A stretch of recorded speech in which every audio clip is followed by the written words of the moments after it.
上一世我和姐姐一起穿到兽人世界，她选择了全年发情的薄肌兔男，一胎9兔，一胎接一胎，生不如死。而我选了一个脸上有刀疤的男人，没想到他是万兽之王。和姐姐在见面时，他因为嫉妒一把抱着我跳下了山崖。再醒来，回到选男人这一天，他主动选择万兽之王，对我微微一笑：“妹妹，兔子多好，留给你吧。”我点头笑纳。他不知道，这次我加持了好运系统，能复制其他兽人的能力。谁是万兽之王，还真不一定。请选择您的伴侣吧。我抬眼看见铺底下整整齐齐跪着各种兽类男人，他们个个都目光炽热，牢牢锁定我和姐姐，似乎只待我们一声令下，就准备好舍弃一切匍匐在我们脚下。姐姐早已按捺不住了，她斜睨了我一眼，嘴角挂着淡淡的笑意，几步便走到人群中。上一世，她挑了个兔耳的兽人弟弟，在我耳边絮道：“你知道兔子的特性吧？简直天堂。”姐姐脸上闪着光，压低声音吐出4个字：“全年无休。”那天她整个人脸色通红，雀跃不已，哈哈哈哈！我选定这个了，妹妹你不能跟我抢。我没有反对。自从那件事后，我从不跟他抢任何东西。他拉着我看向另一群男人，高矮胖瘦突厥丑老，应有尽有。最终我选了一个长相普通、脸上有刀疤的男人，那是个威武的老虎兽人。他沉默不语，肌肉壮实，眼神却仿佛能洞穿人心。姐姐嗤笑一声：“这个看着不会疼女人的。”后来，姐姐如愿以偿嫁给兔子，却被全年无休的热情折腾得生不如死，一胎9兔，一胎接着一胎。而我意外得到了那个如雄狮般孤傲强大的男人。原来这个老虎是兽人养育的纣王。每次见面，姐姐浑身奶臭味，胸部下垂，肚子上布满妊娠纹。她眼含嫉恨望着我，看我穿着华贵礼服与老虎兽王并肩站在王座上，咬牙切齿：“妹妹，你现在的好日子本应该是我的。”她自认为洞察一切，不知道老虎王有个特殊癖好。这一时，姐姐一眼扫过兽群，目光精准锁定健壮的老虎兽人。她双臂抱胸，脸上一条长长刀疤，即便不说话，也压得周围人低头不语。姐姐直接上前牵住她的手：“以后你就是我的伴侣了。”老虎兽人低头看了她一眼，粗壮的手臂铁箍一般，将姐姐牢牢揽在怀里。姐姐看向我的眼神满是得意挑衅：“妹妹，那个兔子兽人挺合适你的。”我顺着她的目光看去，那男人兔耳高竖，笑容羞涩，眼神清澈地看着我。姐姐在测试我是否也重生了，然而我没有拒绝，缓缓走到兔耳兽人面前：“我选你。”兔耳兽人的耳朵微微一抖，如获至宝，兴奋地抓住我的手。姐姐嘴角的笑意止不住，仿佛一切都在她预料中。可他不知，这辈子我早已加载好运系统，我生的孩子可以随机复制其他兽人的能力。选定伴侣后，我们便跟着各自夫君回到他们的领地。这里终年被冰雪覆盖，寒风能穿透骨髓，对所有兽人来说，生存和繁衍是唯一的意义。上辈子姐姐选了那只长着兔耳的弟弟兽人，开始时她得意极了，整天拿全年恩爱炫耀个没完。可谁都没想到，这个兔耳兽人繁衍能力如此强大，每次不是怀孕就是在怀孕的路上。可兔子兽人对他的宠爱根本没有上限，一胎接一胎，真正的做到全年无休。他每天累得精疲力尽，夜里却还是逃不开他的无限宠爱，满脸的春风得意早就变成无尽疲惫。他曾试过逃跑一次，被兔耳兽人抓回去后，他把他温暖的小屋直接改成了牢笼。不管姐姐怎么哀求，他就一句话：“夫人，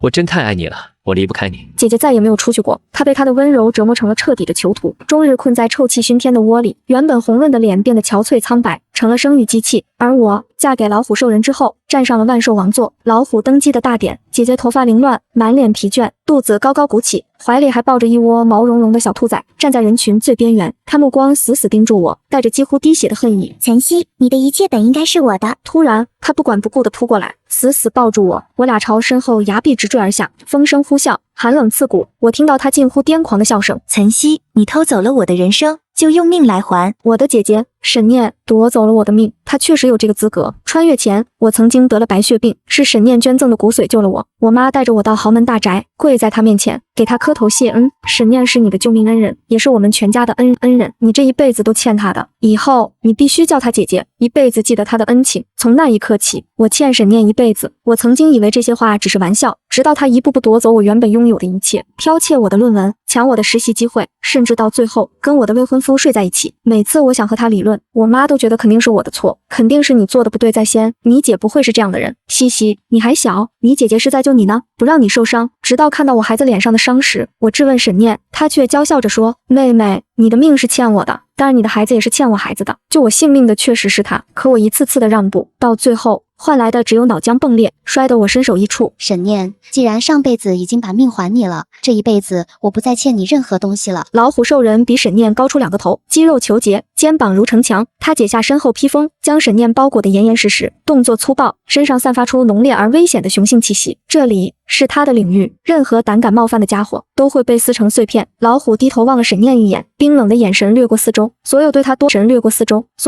看了一眼的雄性瞬间低头后退。那些站在远处的雄性们虽然恨不得扑上去，但无一人敢靠近一步。沈念最爱这种被男人争夺又无法染指的感觉。他趁着这群人热切的目光，伸手划过老虎那比钢铁还要紧实的手臂，笑得花枝乱颤。我的夫君多强啊！姐姐你可是没有这个福气了呢。瞧瞧你那细皮嫩肉的兔子，还不知能撑几天呢。老虎轻哼一声，仿佛也认同他的说辞。他搂住他的腰，动作粗鲁又蛮横。你困了，我抱你回去休息。沈念抬手轻轻捶打他的胸膛，娇声笑道：哎呀，弄疼我了呢，夫君。老虎并没有换动作，只是搂他更紧，语气低沉。再说疼，今晚我定当好好疼你。沈念瞬间僵住，却很快挤出甜美的笑容，伸手抚上他的脸。讨厌，你真讨厌。我站在兔耳兽人身旁，并未插嘴。沈念不知道，老虎兽人瘦起来的时候真的很疼，周围觊觎我的雄性太多了，不少还是食肉类动物。可兔子通红着眼睛挡在我面前，一步不退。它没有老虎强壮，可也至少比我高了一个头，身上的肌肉匀称，放在现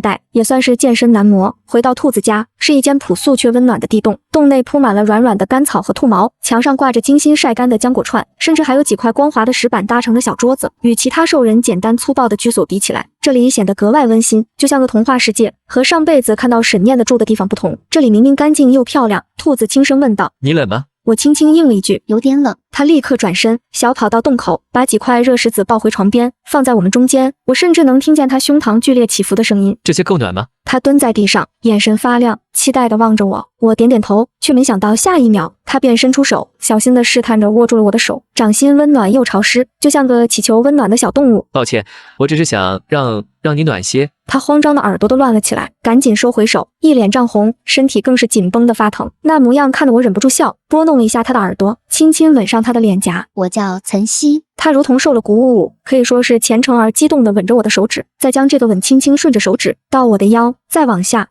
到我的腰，再往下。兔子确实全年发情，可一般都是直接一步到位，雄性简简单单交差了事。他从来没有遇到过任何雌性能够让他现在这样，觉得怎么亲都不够。他浑浊的呼吸像是要烧起来的火一样，通红的双眼里只有我一个人。明明外面是寒冬，可这小小兔子窝里，我整个人都被亲软了。脑海里叮一声，好运启动，上辈子和老虎兽人在一起，简直就是噩梦轮回。老虎兽人，万兽之王，他拥有强大的力量，不可一世的霸气，可他从来不懂如何尊重伴侣。对他而言，所谓亲密从来不是为了让我感到愉悦，而是他的征服与掌控。即使我的身体早已承受不住，他也只会更加粗暴地教训我。那些不加节制的力道，让我无数次在疼痛与恐惧中昏过去，却又在尖锐的抽痛中醒来。你是我的，每一次欢好对我来说，都是一场生不如死的煎熬。他生气时，一巴掌能将我扇倒，锋利的利爪就划破我的皮肤，留下一道道狰狞的伤口。在他那扭曲的占有欲中，我必须笑着忍着，把伤疤藏好，不敢在任何人面前流露一丝真相。人们羡慕我得到这位王者的宠爱，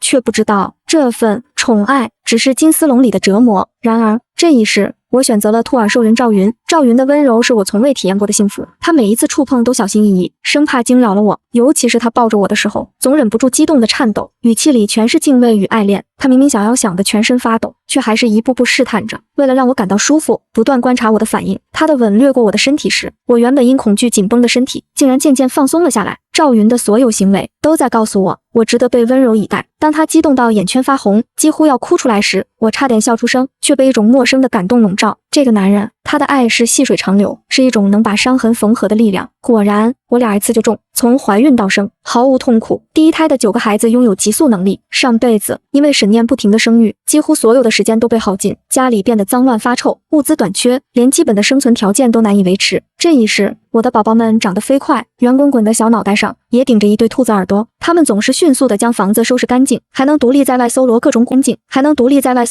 果实与坚果。妈妈，看我给你带的什么好吃的。妈妈，今天我还下水捉到了一条鱼。妈妈，今天有一个小老虎想抓我，还好我跑得快。急速带来的安全优势，让他们完全不必担心遭到猛兽或敌对兽人的袭击。虽然目前生活安稳，每天换着口味吃东西，但我心里清楚，危险近在咫尺。万兽之王的残酷清洗，是准备将兔子一族全部当成奴隶。上辈子因为我的努力，沈念和赵云勉强苟延残喘，可这一世，沈念也带着记忆重生，他绝不会那么轻易放过我们。正在我绞尽脑汁之时，意想不到的事情发生了。激动之日，门外来了不速之客。随着厚重的雪门被推开，一个巨大的身影缓缓出现，尖锐的獠牙，肌肉狰狞而绷紧。老虎兽人带着沉沉血意而来，厚重的披风中，他怀抱着一个瘦削的女人。我顿时瞪大了眼睛。沈念曾经满脸得意的女人，如今竟虚弱得像一片落叶，被那个暴虐的男人死死护在怀中。求求你们，救救我的妻子！刺骨的寒风中，老虎兽人满脸急切，怀中搂着瘦弱的沈念。他的目光扫过我，又盯向屋里那散发着清香的木盒。听说你们家藏着人参萝卜，请分一根给我。我的眉心一跳，人参萝卜是赵云家世代传下来的至宝，难以培育，据说能在濒死时吊住一口气，但它生长条件苛刻，每100年才能孕育一枚。当初也是赵云翻过几座山才找到一根，平时小心藏着，从未让人窥探。但沈念带着重生的记忆，他知道萝卜可以救他的命。赵云闻声从屋里匆匆赶出来，他脚步还未踏稳，目光已经被沈念的样子狠狠一刺，他瞳孔微缩，声音低沉严肃：怎么弄成这样的？老虎兽人的神情一僵，挪开了视线，沉默一会，才别扭地开口：他生病了，其实他身体一向不好。他明明是在撒谎，身上的这些淤伤，一看就是被人打的。沈念脾气不好，嘴皮子利，比我上辈子过得还惨，已经被打得去了半条命。沈念迷迷糊糊地睁开了眼，见到我，像看到了仇人。岑曦，你个贱人，你是不是早就知道？为什么当初不拦着我？他声音哽咽，苍白的脸上却涌起痛苦和怨恨。沈念，我痛苦和怨恨。沈念，我冷冷吐出他的名字。如果我告诉你了，你会信吗？他浑身一僵，瞳孔缩紧。是啊，就算知道彼此都是重生，他又怎么可能信我？他几乎咬碎牙齿，指甲硬生生在我的手臂上抓出几道血痕。赵云平时脾气一向温和，现在眼中却透着凌厉的冰冷，略带薄茧的手猛地掰开沈念的指甲，同时俯身细致地看了一眼我的伤口，神情紧绷，动作却温柔至极。疼吗？小兔崽子们也团团围上来，一个拿起药瓶，一个用湿布捂着红肿，嘴里七嘴八舌。妈妈，别怕！老虎兽人暴怒，想去抓幼崽，却连他们的影子都没摸上。眼看幼崽啪嗒啪嗒地绕着柱子奔跑，灵活得像雪地上的一抹烟，根本抓不住。他扑空好几次，脚下一个趔趄，终于双膝一软，直接跪了下来。求求你们，我是真的没办法了，救救他吧，他是你们的亲人啊！他的声音带着几分破碎的恳求，砰砰砰，地磕头声在空荡的屋子里回响。沈念躺在他怀里瑟瑟发抖，屈辱让他又气又急，可他虚弱的几乎睁不开眼，嘴唇咬出了血痕，拼命忍耐不让自己完全昏过去。我想了想，福至心灵，给他。如果沈念现在死了，老虎不会放过我们。赵云一句话没有多说，将半根人参萝卜送出去。当晚，他带着剩下半根萝卜爬上我的床，一双眼睛红彤彤的，线条漂亮的肌肉上都是忍耐的薄汗。西西，兔子的，全年发情，可真不是盖的。幸好我有好运系统，通通吃下。上一辈子赵云守着至宝，哪怕沈念因频繁生产身体彻底垮掉，也舍不得给他吃。而这一辈子，他对我却全然不同。他看着我吃下人参萝卜，嘴唇触碰到我被沈念抓伤的红肿，声音更低了一些。还疼吗？我看他死死皱起的眉毛，嘀咕：赵云，他温柔回应：我想出远门。这话刚出口，赵云只是抬起头，没问为什么，直接起身开始收拾东西，动作利落，毫不犹豫。我想起上一世，他怕他被外面的野兽攻击，也怕他被别的雄性盯上，所以他疯狂而绝望地将沈念囚禁在家，不准他出门一步，让他全年无休。可最终，这份小心呵护却让沈念凋零，如同行尸走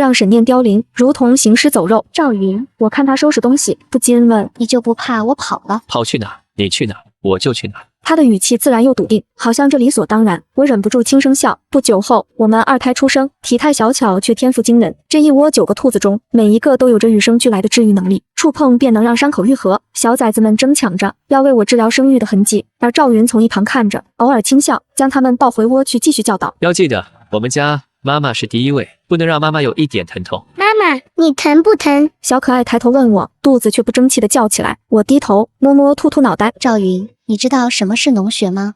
赵云一脸空白。农学是从采摘到种植的关键一步，是现代社会的基石，是我的大学本科专业，研究作物的种植、育种、施肥与病虫害防治，如何分析土壤、节水灌溉，如何在这个极度寒冷的世界里创造高效能的农业奇迹。所有的一切知识我都知道。常年干旱、寸草不生的荒地，长出各种蔬果时，赵云